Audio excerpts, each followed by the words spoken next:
السلام علیکم ڈیفینسرز friends, defence updates میں چین کے اسٹیلتھ ڈرون کی ایکسپو میں نمائش کی خبر پر بات کریں گے۔ ہنگری اور ترکی میں دفاعی معاہدہ، مصر کی K9 ہوئٹزر سے متعلق اپڈیٹ، پولینڈ کی پیٹریاٹ سسٹم کی انٹیگریشن، برطانیہ کی record air to air missile testing, Japan اور فرانس سمیت دیگر اہم بین الاقوامی دفاعی خبریں بھی اس ویڈیو میں شامل ہوئی۔ So let's start.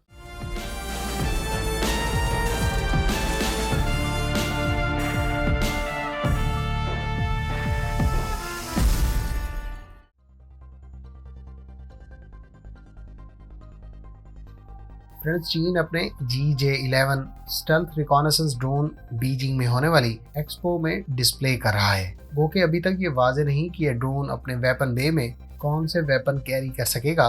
البتہ اس ڈرون کو بنیادی طور پر J-20 اسٹیلتھ ایئر کرافٹ کے ساتھ لائل ونگ مین کے طور پر استعمال کیا جائے گا۔ اس ڈرون پر موجود ویپن بے میں سے ہر ایک پر 4 air to ground precision guided glide bombs carry کیے جا سکیں گے۔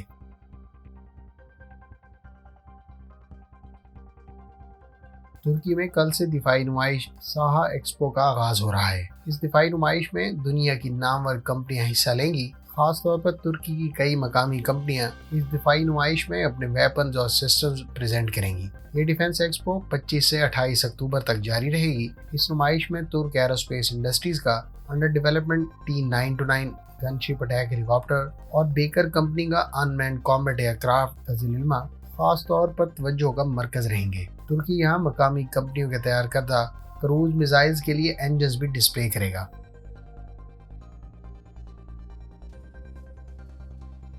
اسپین نے ہفتے کے روز اعلان کیا ہے کہ وہ نیٹو کے ایسٹرن فلینک کو مضبوط کرنے کے لیے مزید کامبیٹ ایئر کرافٹ تعینات کرے گا۔ اس مقصد کے لیے اسپین رومانیہ میں 8 F-18M فائٹر ایئر کرافٹ اور 130 ایئر فورس پرسنل کو تعینات کرے گا۔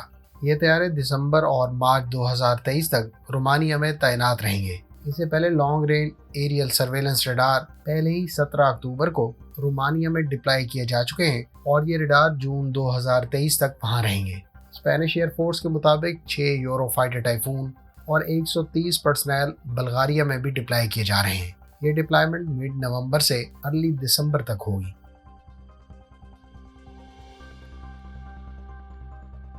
مصر کے بارے میں اطلاعات ہیں کہ وہ کورین ساختہ K9 سیلف پروپلڈ ہوئٹزرز کے لیے مقامی سطح پر آٹومیٹک فائر کنٹرول سسٹم تیار کرے گی۔ واضح رہے کہ مصر کے ہینوا ڈیفنس سے طے پانے والے معاہدے کے تحت مصر K9 سیلف پروپلڈ ہوئٹزرز کا 70% لوکلی پروڈیوس اور مینوفیکچر کرے گا۔ اس ڈیل کی مالیت $1.65 ارب بتائی گئی تھی۔ اس سے پہلے دونوں ممالک میں اس ڈیل سے متعلق التوا کی خبریں بھی سننے کو مل چکی ہیں۔ خیال رہے کہ مصر کی جانب سے جو پیمنٹس اس سال سپتمبر میں ہینوا ڈیفنس کو ہونا تھی وہ نہیں ہو سکیں، جس کو لے کر یہ معاہدہ التوا کا شکار ہے۔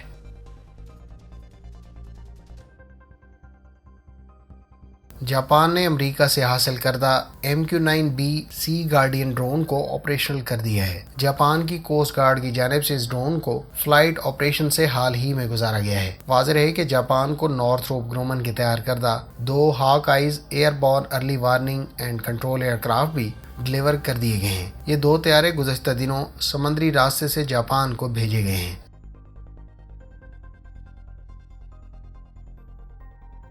امریکہ نے الزام عائد کیا ہے کہ ایرانین ٹرینرز اس وقت کرائمیا میں موجود ہیں، جہاں وہ روسی فوج کو ڈرونز کے حوالے سے تربیت دے رہے ہیں۔ واضح رہے کہ اس سے پہلے یورپی یونین اقوام متحدہ سے ایران کی طرف سے روس کو ڈرونز فراہم کرنے سے متعلق انکوائری کی درخواست کر چکا ہے۔ یاد رہے کہ ایران کی جانب سے 3000 سے زائد کیماکازی ڈرون روس کو ڈلیور کیے گئے تھے۔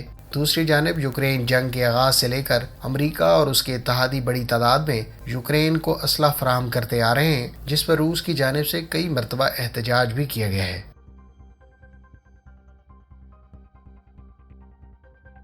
برطانیہ کے فضائیہ کے 8 فائٹر اسکواڈرز نے ستمبر کے مہینے میں 10 دنوں میں 53 advanced short range air to air missiles fire کرنے کا تجربہ کیا۔ یہ میزائل یورو فائٹر ٹائفون اور F-35B طیاروں سے فائر کیے گئے۔ یہ رائل ایئر فورس کے اب تک کے سب سے زیادہ advanced short range air to air missiles کی فائرنگ تھی، جس میں ٹارگٹ ڈرونز کو نشانہ بنایا گیا۔ واضح رہے کہ MBDA کے تیار کردہ اس میزائل کی رینج 25 کلومیٹر سے زائد بتائی جاتی ہے۔ 88 کلو گرام وزنی اس میزائل کو اس سے پہلے ٹورنیڈو F-18 اور F-16 طیاروں کے ساتھ بھی انٹیگریٹ کیا جا چکا ہے۔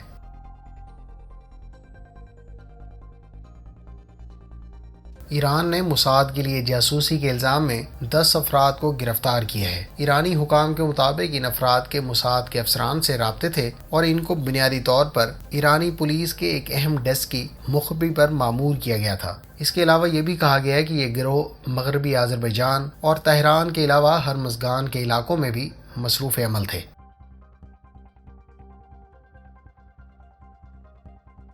ترک مسلح افواج نے کہا ہے کہ شمالی عراق میں کارروائی کرتے ہوئے 3 دہشت گردوں کو ہلاک کر دیا گیا ہے۔ ان دہشت گردوں کو شمالی عراق کے علاقے گارا میں ایک فضائی کارروائی میں نشانہ بنایا گیا۔ ترک حکام کی جانب سے ایک مرتبہ پھر اس بات کا اعلان کیا گیا ہے کہ دہشت گردوں کی صفائی تک ملٹری آپریشن جاری رہے گا۔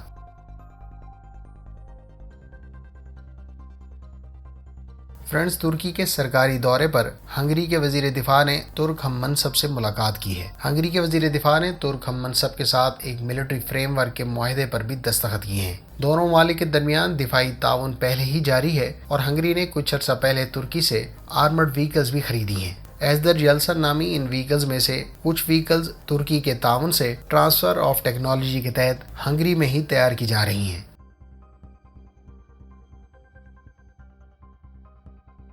فرینچ ایئر فورس کو 8واں A330 multi role tanker transport طیارہ ڈیلیور کر دیا گیا ہے۔ ایئر بس اور فرینچ محکمہ دفاع کے درمیان طے پانے والے معاہدے کے تحت ایئر بس 2023 کے آخر تک 12 A330 multi role tanker transport طیارے فرینچ ایئر فورس کے حوالے کرے گی۔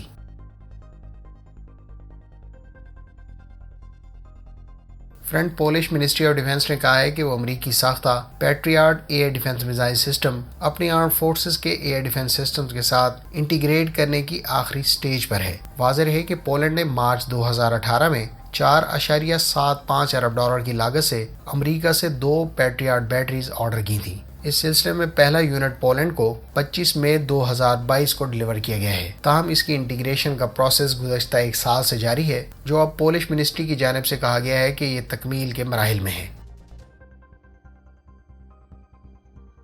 فرینڈز، یہ تھیں آج کی ڈیفنس اپڈیٹس۔ امید ہے اس ویڈیو سے آپ کی معلومات میں اضافہ ہوگا۔ ملتے ہیں نیکسٹ ویڈیو کے ساتھ، اپنی دعاؤں میں یاد رکھیے گا۔ اللہ حافظ۔ پاکستان زندہ باد۔